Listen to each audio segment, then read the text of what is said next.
Assalamualaikum warahmatullahi wabarakatuh. Bertemu lagi dengan channel Syahdi Tutorial.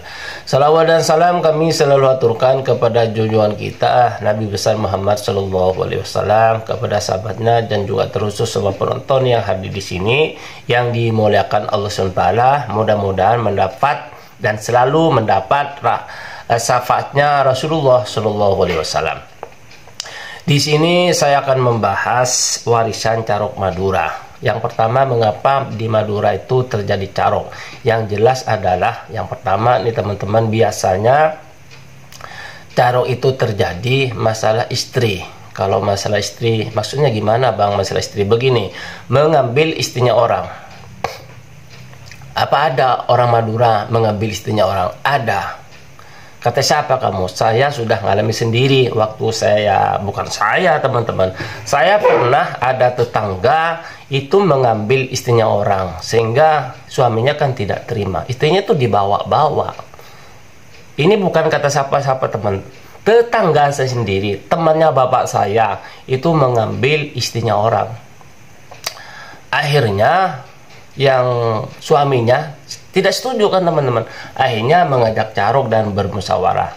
Akhirnya dia itu yang mengambil istrinya orang ini mengajak satu orang, terus yang suaminya orang tersebut itu mengajak 5. Jadi dia tarung 2 lawan 5. Ya, ini yang saya alami dulu waktu saya masih kecil. Ini benar-benar terjadi.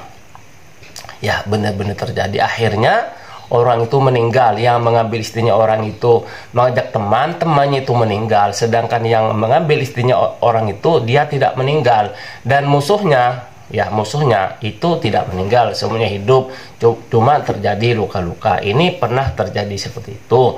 Makanya jangan mengambil istrinya orang. Yang kemudian bisa juga ini bisa terjadi carok masalah wanita, itu juga bisa fatal gara-gara rebutan wanita. Jadi kalau orang Madura mencintai seorang wanita itu bisa carok, bisa nyawa melayang. Segitunya? Iya. Apa semuanya? Tidak semuanya. Walaupun di suku-suku yang lain masalah wanita bisa terjadi carok. Ini bukan orang Madura saja, tetapi di Madura ini sering terjadi masalah ini. Itu bedanya teman-teman. Masalah wanita, masalah pacar bisa terjadi carok seperti itu. Saya mau minum dulu teman-teman nih.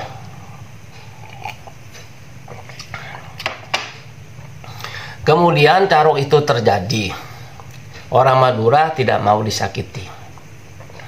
Memang orang Madura yang lain, suku yang lain mau disakiti, tidak mau juga teman-teman. Tetapi kalau suku yang lain kalau disakiti paling cekcok, omongan saja, atau bulat ya, saling pukul memukul. Tetapi di Madura kalau disakiti kadang-kadang itu saja sepele, itu bisa terjadi carok.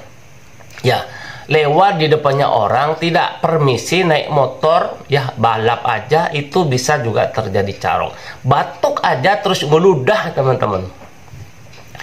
Lewat di depannya rumah orang, ya batuk terus meludah, seperti itu juga bisa terjadi carok. Hanya segitu gitu, hanya segitu itu bisa terjadi carok. Semudah itu? Iya, semudah itu. Semuanya? Ya tidak semuanya. Walaupun dari pesantren juga kadang-kadang carok, ya walaupun keturunan maling, preman, kadang-kadang tidak carok seperti itu. Jadi carok itu sebenarnya bisa terjadi pada siapa saja, apalagi orang Madura sudah mempunyai darah carok. Iya. Daerah yang lain bisa terjadi seperti itu. Bisa gulet.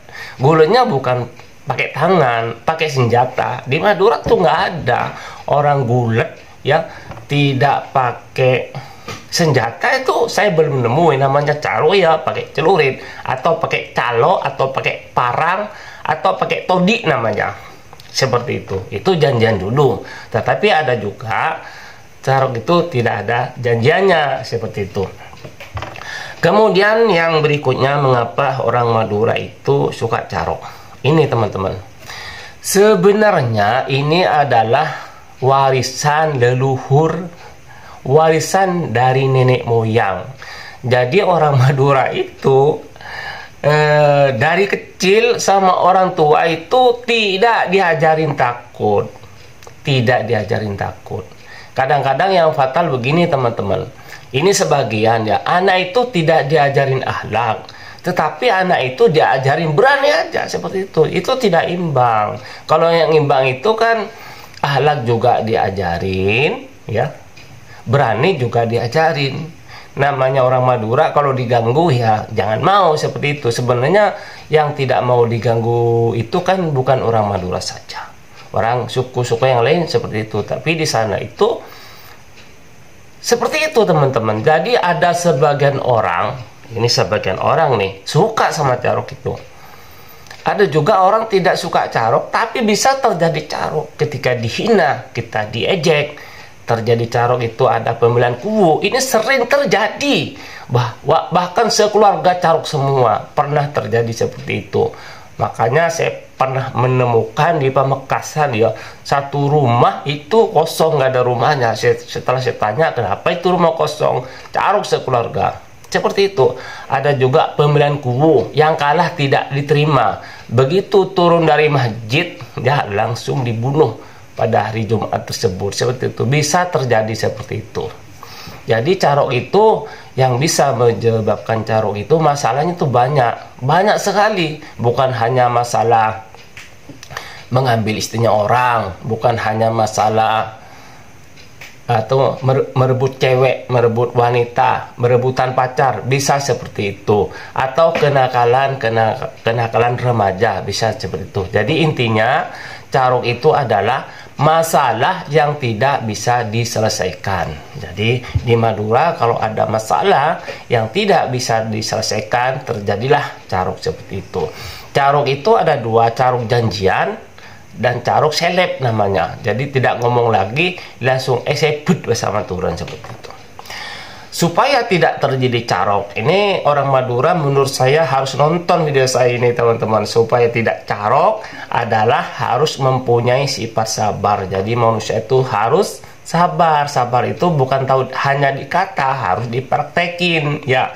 Walaupun ilmunya tinggi, sekolah tinggi, sudah menjadi dokter Andes, sudah menjadi insinyur, tetapi kalau tidak mempunyai sifat sabar, ya orang itu bisa celaka teman-teman. Jadi sabar itu penting nggak? Penting banget. Caranya begini teman-teman. Ketika Anda itu diganggu sama orang, ya dicaci, dihina, disakiti, sebaiknya bagaimana? Tidak usah ngelawan, diam saja. Atau Anda itu tinggal senyumin saja, itu selamat teman-teman. Senyumin saja, itu ilmu itu sepertinya gampang, tetapi dipraktekinya susah teman-teman. Tidak usah mencari ilmu tinggi, terus bertapa di dalam sumut, terus sakti, terus anti bacok, terus mengajak carok kepada orang lain. Tidak seperti itu tidak jaminan selamat. Kalau orang ilmunya tinggi, jaminan selamat dunia akhirat. Di dunia ini yang pertama selamat adalah Fir'aun. Ilmunya kan banyak. Seperti itu.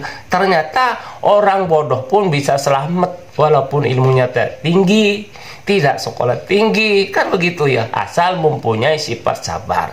Yang tadi saya bilang, sifat sabarnya itu bukan hanya di mulut, bukan hanya di kata, bukan hanya bisa diucapkan saja, tetapi sabar itu dilatih. Dilatihnya gimana? Ketika Anda diuji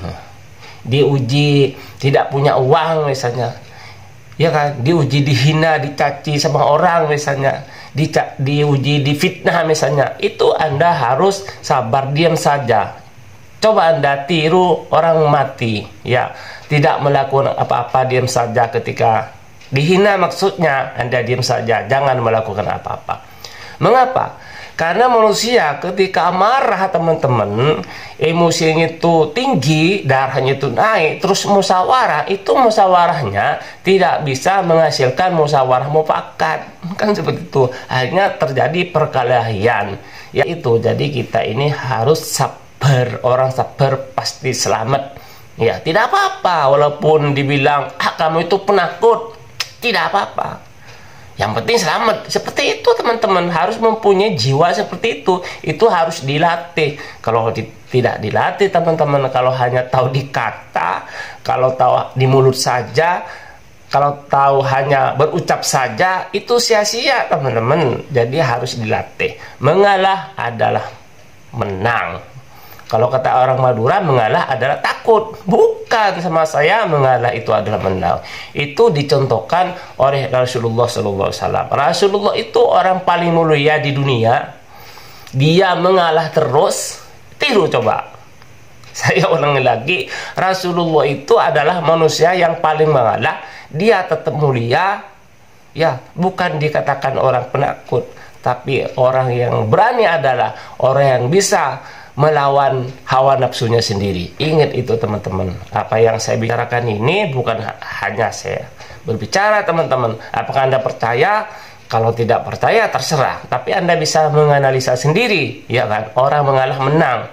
Bukan orang emosi itu menang. Tidak ada di kamusnya. Mengalah itu menang. Silakan orang Madura itu mengalah saja. Yang penting menang. Yang penting istri tidak jadi janda. Kalau sudah punya anak, anaknya tidak akan jadi yatim. Itu harus dipikir teman-teman.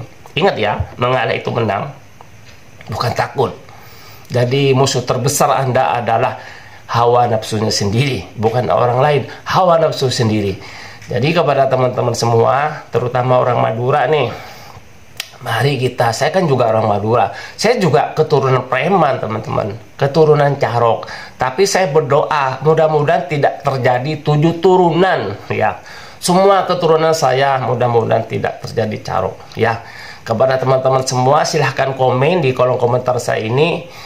Yang suka Carok komen, yang tidak suka Carok komen ya. Yang suka Carok komen, yang tidak suka Carok juga komen di sini. Anda setuju nggak dengan tradisi Carok Madura itu? Kalau tidak setuju silahkan ngomong, saya tidak setuju. Kalau setuju silahkan Anda ngomong setuju. Nah, itu saya pengen tahu gitu, orang Madura itu yang suka Carok ada berapa, yang tidak suka Carok ada berapa, seperti itu ya teman-teman. Mudah-mudahan ini bermanfaat ya, supaya tidak terjadi Carok. Harus apa? Sabar. Orang sabar menang, bukan orang sabar itu penakut. Orang sabar penakut, sabar penakut, bukan. Orang sabar adalah pemenang. Itu teman-teman, itu yang saya sampaikan. Mudah-mudahan bermanfaat bagi teman-teman semua. Saya berharap Carok di Madura itu tidak terjadi lagi dan terjadi lagi dan terjadi lagi. Itu saja, usikum binafsi bidakullahi. Wassalamualaikum warahmatullahi wabarakatuh.